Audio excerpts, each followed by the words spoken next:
Rand Carthen and the Tennessee Titans made a plethora of moves in NFL free agency, and now it's time to take a look at the updated depth charts as some people have moved around. Some are not the first string anymore, some are not the second string anymore. I think we have to fully see, as the Titans roster nears 90, who exactly is on it currently, and who could I see being on it once the season starts in 2024.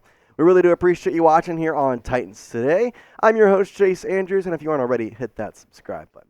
Let's get going here with our first depth chart being the quarterbacks, and this one comes as no surprise. It's Will Levis and then Mason Rudolph, the addition to be QB2, and Malik Willis, who stays on the roster at QB3. There was some talk of potentially cutting him this offseason.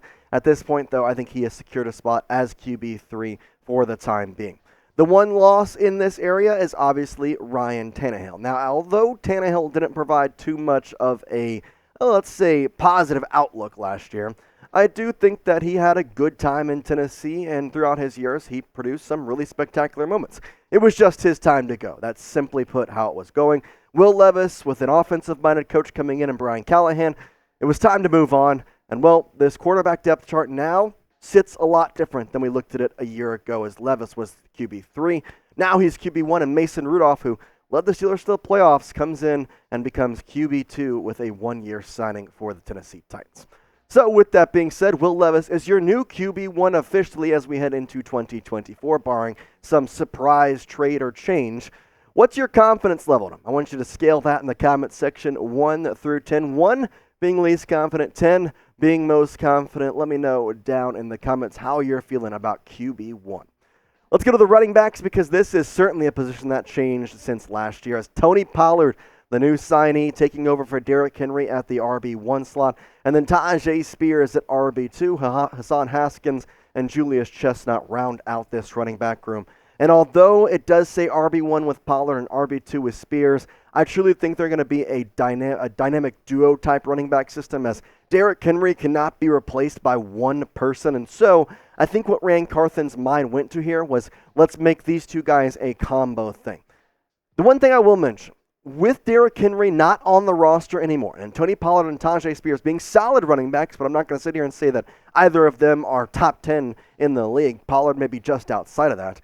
I think this offense is going to look a little different. That's not to say that's going to be worse. I actually think it's going to be better, given you have an offensive-minded head coach. You have Will Levis in his second year. And as we continue on, the wide receivers have really upgraded with the signing of Calvin Ridley. DeAndre Hopkins obviously still here for his second year and a 2-year deal that he signed. Is Treylon Burks finally going to break out, the first-round draft pick from Arkansas? Nick Westbrook-Akine, who had a very underrated last year, re-signed. Kyle Phillips had a great game against the Steelers on Thursday Night Football back in the early part of the season. I think there is some positive with him. But given you have finally gotten to the point where your wide receiver core is actually probably top 15 in the league, maybe even top 10, you're going to help out with Will Levis. You've got a guy who, well, in his second year, wants to have as many weapons as humanly possible. And Ridley and DeAndre Hopkins, that's a dynamic duo in the wide receiver core that I think a lot of teams would love to have at this point. Now, Brian Callahan makes me believe that he's going to have a pass-heavy offense, because he talked about it a couple times in his opening press conference, along with just throughout little times he's gotten to speak to the media. He wants playmakers on this team, and I feel like that, in my mind, means we're going to have a pass-heavy offense, especially to the fact that they're putting so much emphasis on the offensive line to help protect Levis. And from what I've seen, they're going after very highly rated in the PFF marks of pass-blocking offensive guards and centers and tackles rather than run blocking. Now, I'm not saying the run game is going to be totally void, but I just see the passing game being so much more of a key part to the offense than it was last year.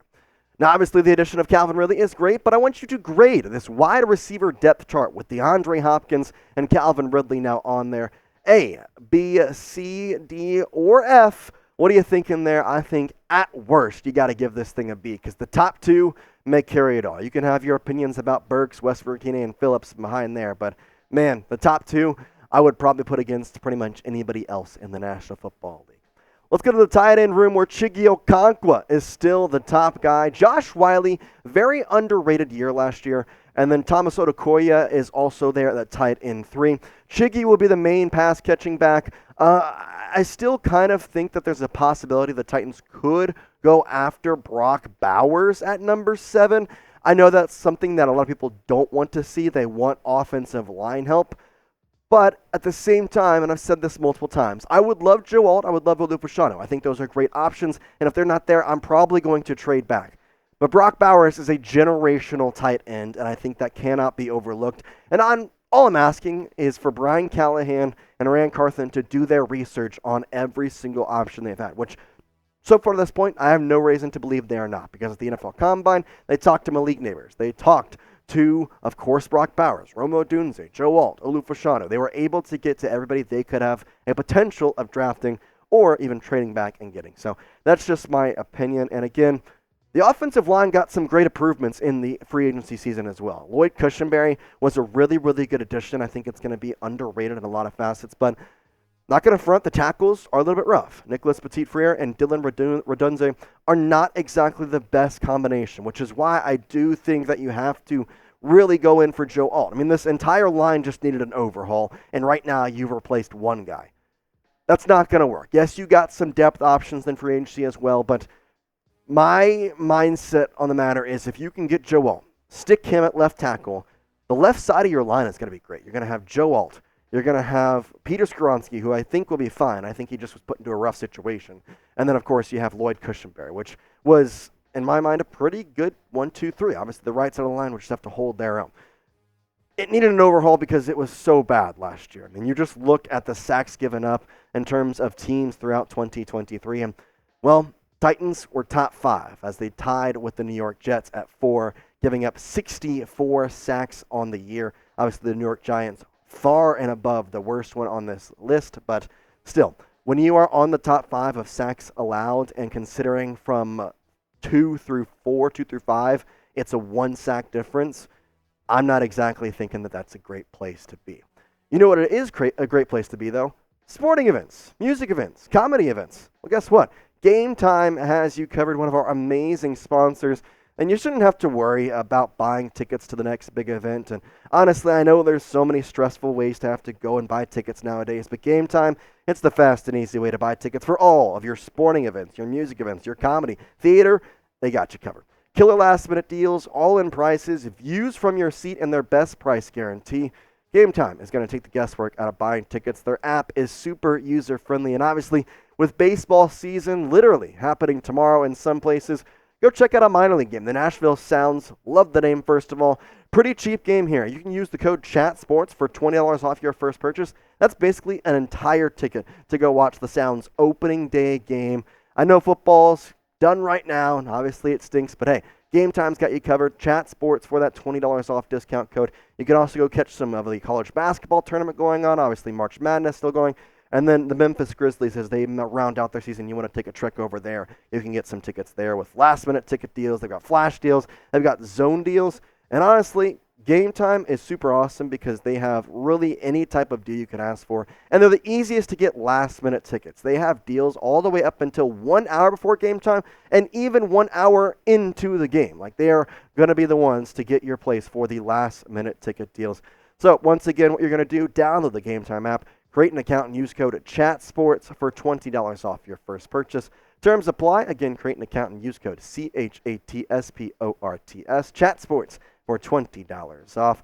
Download Game Time today. Last-minute tickets, lowest price guarantee. Let's go to the defensive side of the ball and start with the defensive line depth chart. Sebastian Joseph Day, the newly signed defensive end, on the line with DeAndre Coburn and Jeffery Simmons. Now, the key loss here, Danico Autry, who was honestly a huge part of this line. He had over 10 sacks this past year, and when Simmons got hurt at the latter part of the season, Autry really held this line afloat. I've said it time and time again. I like the Sebastian Joseph Day signing. I think it's good. But I really need another guy on this defensive line to help out Simmons, just because this is not going to do it for me. This is not going to be a defensive line that I'm going to be scared of. This is not going to be a defensive line that I'm going to be worrying, having to face if I'm an opposing team, especially when it's just Jeffery Simmons. I mean, you can double team him, especially when you have a 3-man front. Now, obviously, that could change with Denard Wilson. Maybe he changes up the scheme. We don't exactly know just yet, but at the same time, I would like somebody else to help out this defensive line.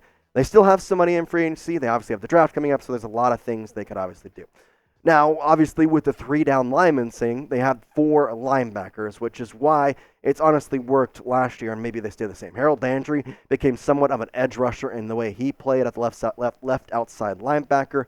Jack Gibbons at left inside linebacker, Kenneth Murray at right inside linebacker, and Arden Key, who had a fantastic year, by the way, in 2023, at right outside linebacker. Okay, so up until this point, we've shown you about, say, 3/4 of the depth chart. Will the Titans make the playoffs in 2024? Obviously, in a very tough AFC South division. Will they be able to sneak in with a wild card slot? Will they win the division? Well, now's your time to get in the comment section and let us know. Type Y for yes, type N for no. Curious to see what y'all think about this. Let's go to the cornerback room, which had probably the biggest overhaul of the entire team. Chidobe Awuzie there at left cornerback, and then L'Jarius Sneed, the big trade that was absolutely fantastic. And I honestly can credit Ryan Carthen for making that, and then Roger McCreary at nickelback. L'Jarius Sneed makes this cornerback room, to me, one of the top ones in the National Football League, because Chidobe Awuzie was also a very good signing. I think he's a stellar guy on his own, but when you pair him with a guy like L'Jarius Sneed, who is coming off his best season of his career, I don't think there's a way where this cornerback room doesn't work out. They have ball hawking abilities. They are coverage-wise really solid. And again, I think that McCreary could also potentially play really well this year. I know that there's some times where he had some good moments last year, some times where he had some bad moments last year. But to be fair, the entire Titans team did. And overall, McCreary played pretty solid. So I'm excited to see how this cornerback room fully turns out once we see them in action. Let's go to the safeties here with Amani Hooker and Elijah Molden being the starting strong safety and free safety. I'm seriously considering the safety room in a lot of different ways. And what I mean by that is, do they need somebody else, or is Amani Hooker and Elijah Molden going to be enough? Because I've kind of held true to the fact that I would like more depth. And I think that I still hold to that I would like another safety on the roster. I would personally think get one in the 4th, 5th, 6th round of the NFL draft.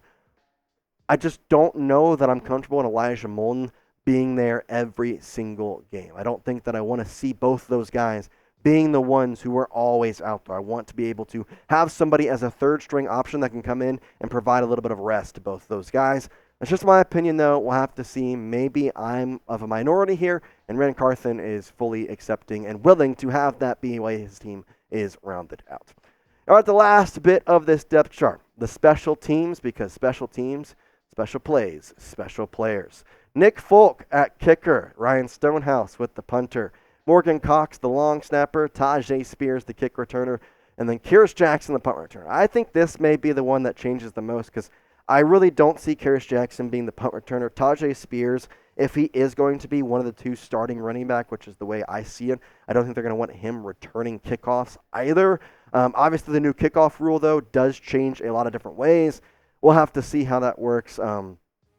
I will say, Ryan Stonehouse coming off his injury, that dude was the best punter in the entire league last year.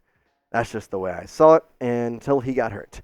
Now with the new special teams coordinator and a completely overhauled coaching staff, hopefully he's healthy, and hopefully we have a good year. And if you're ready for that, well, do me a favor, go down there, like the video, because we got a lot of good content going on. And man, it's getting fun times in Nashville, so we really appreciate if you hang out with us right here on Titans Today every single day.